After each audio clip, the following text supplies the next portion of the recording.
A continuación, el grupo primero nos va a presentar Muñeira de Pintes, acompañada por el grupo de gaitas.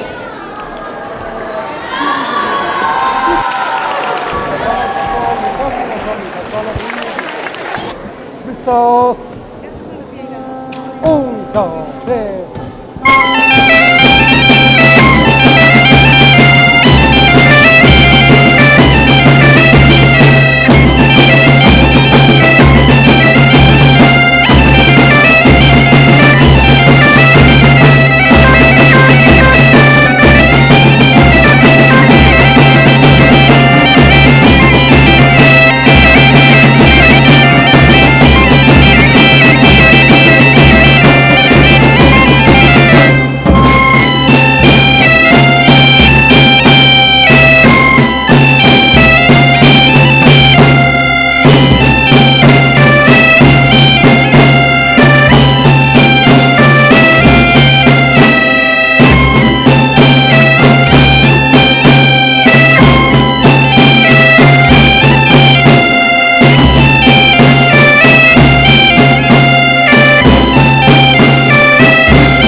Un fuerte aplauso para nuestras pequeñitas del cuadro artístico porque lo han hecho excelente.